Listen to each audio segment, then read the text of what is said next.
Star Wars 7x7, episode 2419.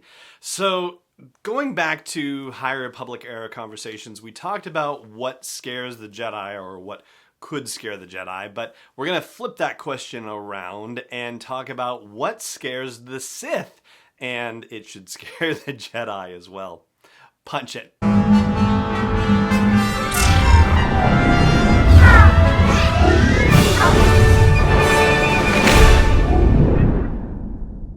Hey Rebel Rouser, I'm Alan Boyvod and this is Star Wars 7x7, your daily dose of Star Wars joy, and thank you so much for joining me for it. So, to talk about what scares the Sith, we have to go back in time a little bit and talk about some history. And thankfully, some of that history is shared with us by Into the Dark, which is the young adult novel by Claudia Gray that is part of the launch of the first wave of stories coming out of the High Republic Storytelling Initiative in Phase 1. And it starts with a group of folks that are known as the Amaxine Warriors. They were a race of warriors that just went off and conquered things and were very formidable, and they go back to well before the days of the Republic. But it turns out that they decided, according to Reith Silas in delivering a history lesson, that they did not want to be part of the Republic's rule, and so they set off for empty space rather than deal with the Republic as it was continuing to unite the galaxy. So there's a presumption to be made here, and to do so raises an additional question that we're going to get to. So there's the Republic era, which supposedly starts in 1032 BBY, okay, so 1,000 years and change before the Battle of Yavin. And there is an Old Republic era as well, and the fall of the Old Republic happens, and then there's a Jedi-Sith war, and at the end of the Jedi-Sith war, that's when the Republic era recommences, if you will, but it would be just a Republic era, not an Old Republic, not a Galactic Republic, but not quite a High Republic, which would be the time period where I guess the Republic era becomes as enlightened as it possibly can get. So the presumption that we're making is that it's the Republic era to which the Amaxines are reacting. So it's after 1032 BBY, so closer to current times in the galaxy, that they are saying, yeah, we don't want to be a part of this. And so it's after the Jedi-Sith war that they decide to set off for empty space and find new worlds to conquer. Meanwhile, we have to talk about the Drengir, which we've talked about on previous episodes, but just for the brief refresher, this is the sentient plant hive mind species that is deeply enmeshed with the dark side of the Force. And the Amaxines apparently tried to conquer the Drengir at some point, and the Amaxines had control of the space station that we see in Into the Dark.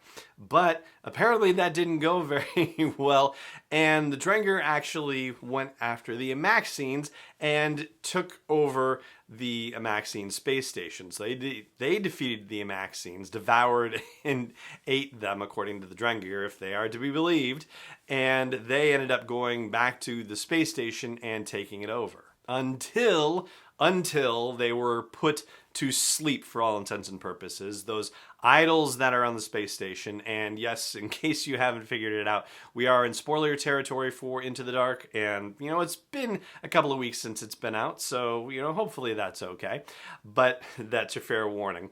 So the idols that are in place on the Amaxine space station to hold the Drengir dormant, the initial thought by the Jedi is that they're there for some other reason, that they need to be removed because they are dangerous in their own right. Well, that's not exactly the case. They're actually there to hold back the danger of the Drengir, but it is kind of interesting that they get a dark side vibe off the idols, because when they realize what they've done, when the Jedi realize what they've done and they head back and they encounter the Drengir are actually moving around after them.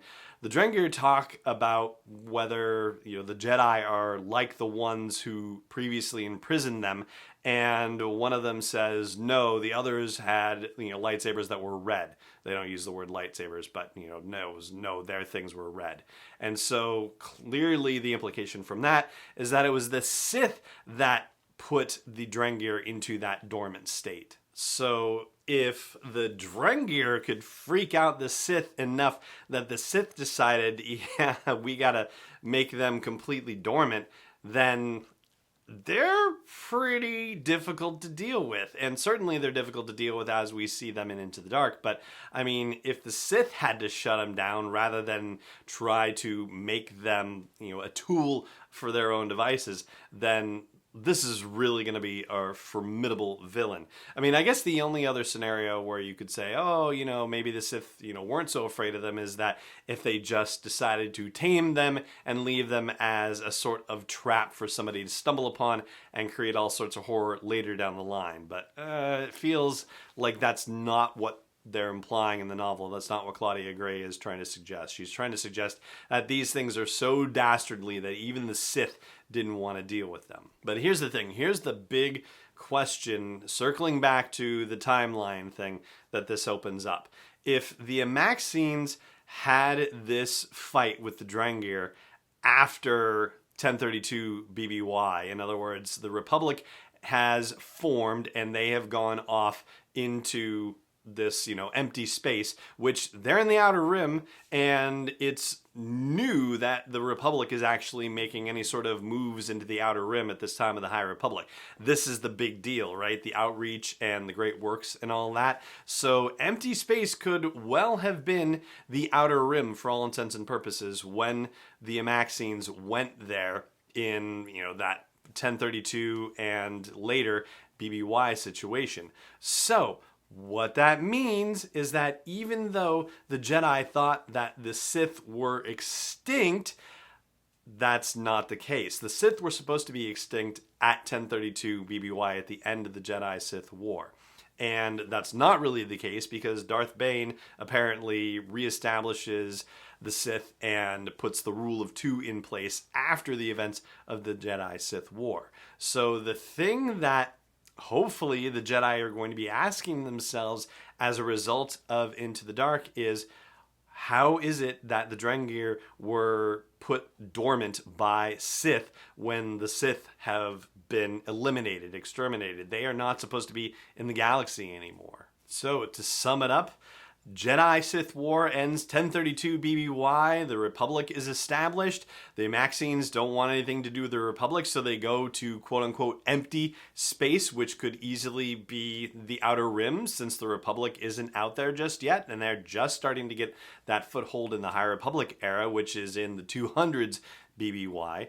So meanwhile, we'll say in the 900s BBY, the Amaxines encounter the Drengir, and the Drengir actually defeat them. But then at a later time, Sith have to defeat the Drengir, and that means that there are Sith kicking around in 900 BBY, 800 BBY, and now here we are in the High Republic era, and the Jedi have encountered the after effects of a bit of Sith activity that's taken place long after the Sith were supposed to have been exterminated, have been removed from the galaxy. So this should be raising alarm bells on multiple levels for the Jedi.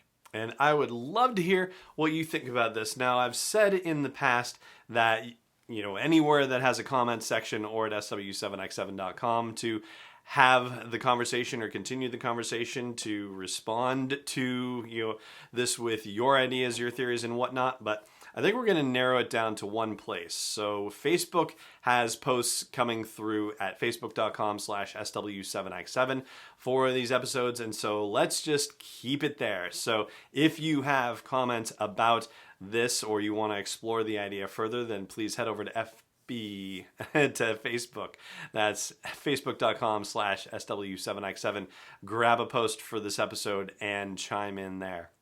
And that is going to do it for the episode of the show today. It just remains for me to say thank you so much for joining me for it as always, and may the Force be with you wherever in the world you may be.